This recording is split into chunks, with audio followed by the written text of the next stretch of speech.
आप सभी का अभिनंदन, नमस्कार।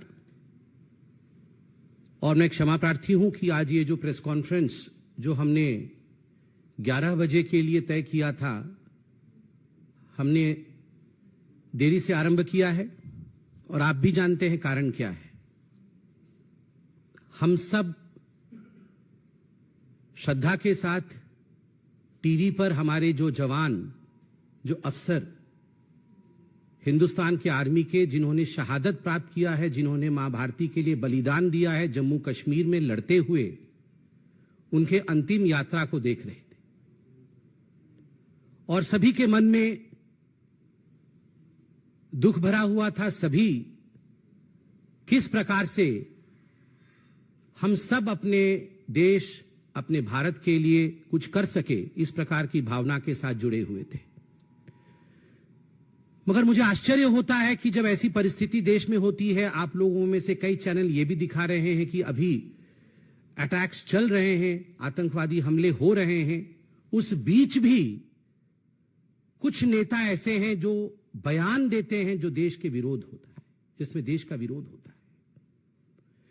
कांग्रेस के जाने माने नेता, कांग्रेस के दिग्गज नेता सैफुद्दीन सोज, उन्होंने कश्मीर में इस हमले को लेकर जिस प्रकार का बयान दिया है और कहा है कि हिंदुस्तान को चाहिए कि वो पाकिस्तान के साथ न केवल बात करे, अपितु आतंकवादियों के दिमाग के अंदर, आतंकवादियों के मन के अंदर क्या चल रहा है, उन्हें क्या चाहिए, उसे भी समझने की कोशिश प्रधानमंत्री नरेंद्र मोदी जी को करना चाहिए। आप सोच के देखिए, ये कांग्रेस की सोच है, ये कांग्रेस की सोच है। सैफुद्दीन सोज जो कांग्रेस के दिग्गज नेता है, जिन्होंने जम्मू कश्मीर को लेकर पहले अपने किताब में कश्मीर को लेकर प्लेबिसाइट होना चाहिए, कश्मीर अलग होना चाहिए, इस प्रकार के बयान भी दिए। उन्होंने आज कहा है कि आतंकवादी के मन के अंदर, आतंकवादी के दिमाग में क्या चल रहा है, हिंदुस्तान का यह फर्ज है कि हिंदुस्तान ये जाने। आर्मी के चीफ को सड़क का गुंडा कहती है कांग्रेस, और आतंकवादी के मन को पढ़ने के लिए प्रयास करना चाहिए, इस बयान की हम निंदा करते हैं। जहां तक फारूक अब्दुल्ला और बाकी नेताओं का सवाल है, उन्होंने भी पाकिस्तान से बातचीत की, पेशकश की। मुझे दुख केवल इस बात का है कि हजारों बार हिंदुस्तान ने कहा है talks and terror can never move together. उसके बावजूद जब शहादत चल रही, जब वीर जवानों की अंतिम यात्रा चल रही हो, उस समय इस प्रकार की, मैं कहूंगा, इस प्रकार के स्टेटमेंट कहे जाएं, ये न केवल अनुचित है, अपितु ये दुखद है। हिंदुस्तान इसका जवाब देगा।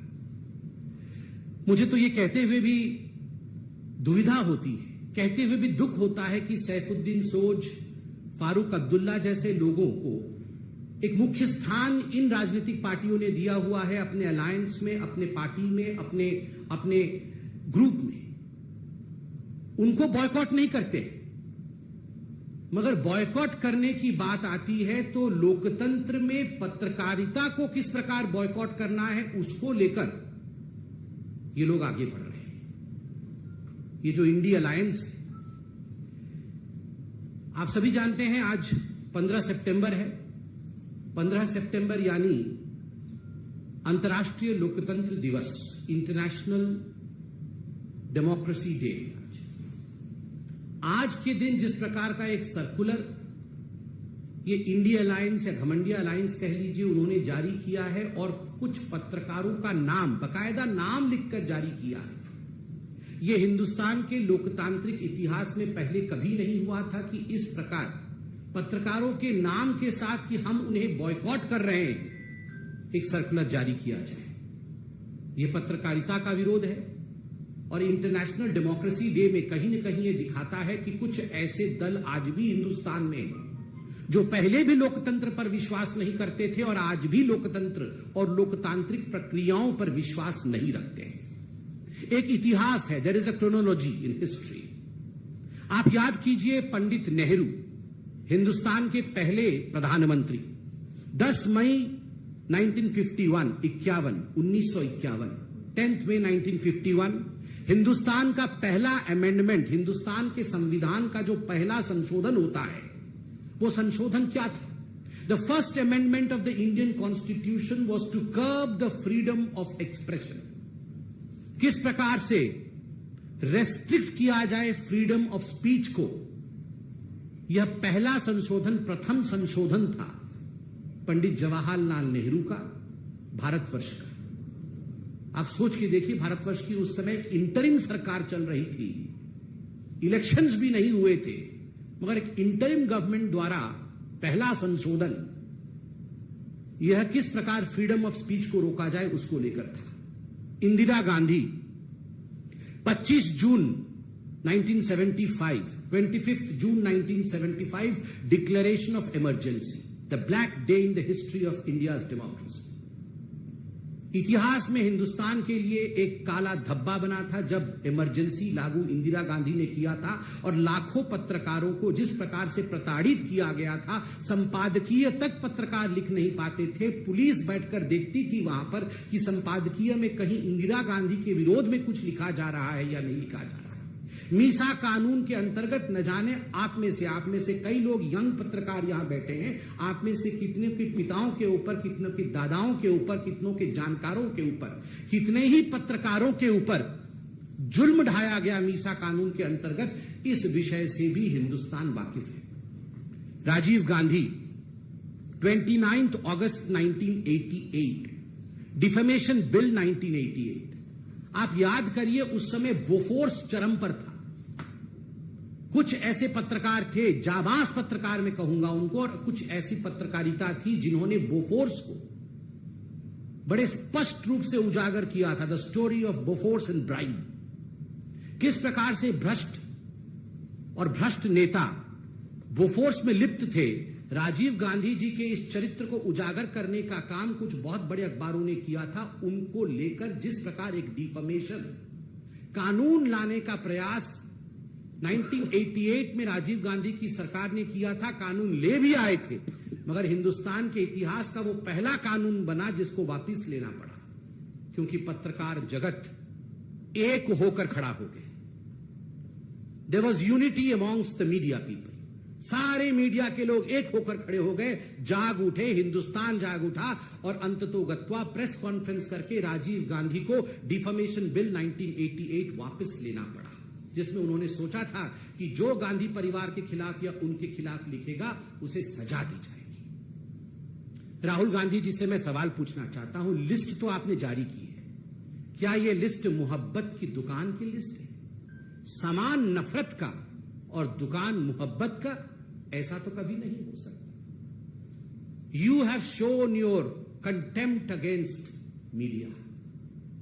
हिंदुस्तान के लोकतंत्र में जो चौथा स्तंभ है, the fourth pillar of Indian democracy, that is media. Media के प्रति जिस प्रकार का नफरत आपने प्रदर्शित किया है, मैं आपसे पूछना चाहता हूं, क्या यह मोहब्बत की दुकान? कदाचित नहीं। मित्रों, जब ये नेता सवाल पूछते हैं, कांग्रेस पार्टी के नेता जब सवाल पूछते हैं कि सर्जिकल स्ट्राइक में हमें सबूत चाहिए, जब कांग्रेस पार्टी के नेता और आम आदमी पार्टी के नेता ये सवाल पूछते हैं कि सर्जिकल स्ट्राइक और एयर स्ट्राइक फर्जी था, आप हमें सबूत ला के दिखाइए, गिव अस द एविडेंस। जब कांग्रेस पार्टी के दिग्गज नेता पूछते हैं कि भगवान राम किस कमरे में पैदा हुए, बताओ इस कमरे में पैदा हुए या उस कमरे में पैदा हुए। जब किसी दूसरे पॉलिटिकल पार्टी जो आज घमंडिया अलायंस में है, उसके नेता पूछते हैं भगवान राम ने किस इंजीनियरिंग कॉलेज से इंजीनियरिंग की, बताइए। जब ये सवाल पूछते हैं तो ठीक है, जायज है, इनको बॉयकॉट नहीं किया जाएगा। मगर जब पत्रकार डिबेट में सवाल पूछ लेता है इनसे कि आपके राज्य में भ्रष्टाचार क्यों हो रहा है, आपने जो आंकड़े प्रस्तुत किए थे वो आंकड़े गलत थे, सही आंकड़े ये है, क्या हिंदुस्तान की ग्रोथ स्टोरी आज विश्व में एक रिकॉर्ड नहीं कायम कर रही? क्या G20 सफल हुआ या नहीं हुआ? अगर इस प्रकार के सवाल कांग्रेस या इंडी अलायंस के दूसरे लोगों से पूछ लिया जाता है तो आप बन जाते हैं बॉयकॉट करने वाले पत्रकार। आपको बॉयकॉट कर देना चाहिए। क्यों? ये जो नेता हैं ये भगवान हैं। ये भगवान पे सवाल उठा सकते हैं और पत्रकार जो हैं वो नेताओं पे सवाल नहीं उठा सकते हैं, उनसे सवाल नहीं पूछ सकते। मित्रों, ये राहुल गांधी जब विदेश जाते हैं, अभी भी विदेश में है जहां तक मैं जानता हूं, कुछ प्राइवेट मीटिंग वगैरह कर रहे हैं, आज मैंने देखा है सोशल मीडिया। श्याम पित्रोदा ने बताया प्राइवेट मीटिंग गुप्त रखी जाएगी, बताया नहीं जाएगा। जब ये जाते हैं फॉरेन कंट्री में और विदेश की भूमि में जाके देश के विरोध में बोलते हैं, राहुल गांधी अमेरिका में लंदन में जाके कहते हैं कि हिंदुस्तान में लोकतंत्र समाप्त हो गया, पत्रकारों के साथ दुर्व्यवहार किया जाता है, we don't have right to express ourselves in India, there is no freedom of speech in India. This is freedom of speech Rahul ji. ये जो आपने लिस्ट जारी की है ये फ्रीडम ऑफ स्पीच है, ये पत्रकारिता का सम्मान है, ये पत्रकारों का सम्मान है। ये जो बॉयकॉट करके आप सम्मान दिखा रहे हैं डेमोक्रेसी का, ये आज पूरा विश्व देख रहा है, पूरा हिंदुस्तान देख रहा है। और मित्रों, आप सब पत्रकार बैठे हैं यहां पर, और आपके माध्यम से और टीवी के कैमरे के माध्यम से मैं करोड़ों पत्रकारों से आज सवाल पूछता हूं, क्या ये जो 14 नाम लिखे गए हैं ये बॉयकॉट के नाम है या ये टारगेट लिस्ट है? क्या इनको केवल बॉयकॉट किया गया है या इनको टारगेट करने के लिए इनके नाम जारी किए गए हैं? मैं ये सवाल पूछता हूं। ये हिट लिस्ट है। कुछ ऐसे पत्रकार हैं जो डिबेट नहीं करते, हैं, आप उनमें गेस्ट भेजेंगे ही कैसे? तो उनके नाम क्यों रखे गए हैं? टारगेट करने के। एफआईआर डालेंगे, आपको छोड़ेंगे नहीं, आपको मसल के रख देंगे। और आप बताइए, एक पॉलिटिकल पार्टी के कार्यकर्ता होते हैं, अब मैं कांग्रेस के लिए या उनके पार्टी के लिए कहूंगा नहीं कि लाखों कार्यकर्ता है, हजारों तो हैं, कुछ सौ तो हैं ही। आपके कार्यकर्ता कल अगर इस हिट लिस्ट में जिनके नाम दिए गए हैं उनके साथ दुर्व्यवहार करे, उन पर हमला कर दे, क्योंकि आपने लिस्ट जारी की है बकायदा कि ये नफरती पत्रकार हैं, और प्रेस कॉन्फ्रेंस करके कहा है कि ये नफरत का दुकान चलाते हैं। अगर कुछ लोग इनके ऊपर दुर्व्यवहार कर दे तो इसके लिए जिम्मेदार कौन है? तो मैं इसको बॉयकॉट का लिस्ट कदाचित नहीं कहूंगा, मैं कहूंगा this was a hit job done by a hit list released by the Congress party and the Indian alliance. ये एक हिट जॉब है और मुझे लगता है इसे सारे पत्रकार फेटर्निटी को बहुत गंभीरता से लेने की आवश्यकता है। बंगाल में तो देवमाल्या बागची नामक एक पत्रकार परसों ही शायद गिरफ्तार भी हुए, केवल इस कारण से गिरफ्तार हुए हैं क्योंकि उन्होंने सच्चाई दिखाई है। किस किस को बॉयकॉट करेंगे राहुल जी, सोनिया जी, किस किस को बॉयकॉट करेंगे आप? चंद दिनों पहले तो ये रणदीप सुरजेवाला जी बोल रहे थे, एक भाषण में कह रहे थे कि जिन जिन लोगों ने, जिस जनता ने नरेंद्र मोदी को वोट दिया है वो राक्षस है। जनता राक्षस है, जो मोदी को वोट देती है, जो बीजेपी को वोट देती है वो राक्षस है, उसका बॉयकॉट होना चाहिए। ईवीएम तो पहले से ही खराब है, इलेक्शन कमीशन तो बिक चुका है, जुडिशियरी और सुप्रीम कोर्ट इनके जजों को भी छोड़ा नहीं गया है। राम मंदिर का जजमेंट जब आया तो इनके प्रवक्ताओं ने जजेस के खिलाफ क्या क्या कहा है ये तो पब्लिक डोमेन में है, जजेस को छोड़ा नहीं गया है। कौन सा ऐसा इंस्टीट्यूशन है भारतवर्ष में जिस इंस्टीट्यूशन के खिलाफ कांग्रेस पार्टी और ये इंडी अलायंस वालों ने खराब नहीं कहा है और उनका बॉयकॉट नहीं किया है? मैं आज आपको खुल के बताता हूं, जनता भी जिंदाबाद है, ईवीएम भी जिंदाबाद है, हाईकोर्ट भी जिंदाबाद है, इलेक्शन कमीशन भी जिंदाबाद है, सुप्रीम कोर्ट भी जिंदाबाद है। केवल अगर किसी से नहीं हो पा रहा है जिसको बॉयकॉट वाकई करना चाहिए कांग्रेस पार्टी को, तभी उसका कुछ कल्याण होगा, उसका नाम राहुल गांधी है। पूरे दुनिया को बॉयकॉट करने चले हैं, पत्रकार भी जिंदाबाद है, वो भी अपना काम कर रहे हैं। अरे नेता में दम नहीं है भैया, बॉयकॉट किस किस को करोगे? जनता को बॉयकॉट करोगे, सुप्रीम कोर्ट को करोगे, पत्रकारों को बॉयकॉट करोगे, टीवी को बॉयकॉट करोगे, किसको बॉयकॉट करोगे? बॉयकॉट करना है, अगर कुछ आगे बढ़ना है तो अपने नेता को बॉयकॉट करो, उसी को छोड़ने से कुछ कल्याण हो सकता है, 1% है। और मुझे एक प्रश्न वो अवार्ड वापसी गैंग और जो मोमबत्ती वाले हैं उनसे भी पूछना है कि आज शाम को कहीं मोमबत्ती ये सुलगाएंगे या नहीं? ये अगर हमारे तरफ से कोई लिस्ट जारी हो गई होती तो मार्केट में मोमबत्ती कम पड़ जाती है, ब्लैक में मोमबत्ती बिक्री हो रही होती, सारे मोमबत्ती कल से खरीद के घूम रहे होते, मगर एक भी मोमबत्ती खरीदी गई है नहीं, सच में यह हंसने का विषय नहीं है। मतलब इस प्रकार की अभद्रता मैंने आज तक नहीं देखी। आप सोच के देखिए, ये सब जो सिलेक्टिव आउटरीच, एक भी मोमबत्ती इन्होंने खरीदा है या नहीं खरीदा है, मैं जानना चाहता हूं। ये अवार्ड वापसी गैंग एक अवार्ड वापस करेगी? सारे अवार्ड वापस करने वाले घूमते थे सर्टिफिकेट लेके, अवार्ड वापस लो, हमारी अवार्ड, एक अवार्ड वापस करेंगे? ये इतने पत्रकारों के खिलाफ हिट लिस्ट आपने जारी की। वो चंद्रशेखर जी है शिक्षा मंत्री बिहार के, उन्होंने आज श्री रामचरितमानस को पोटेशियम साइनाइड बता दिया कि ये पोटेशियम साइनाइड है।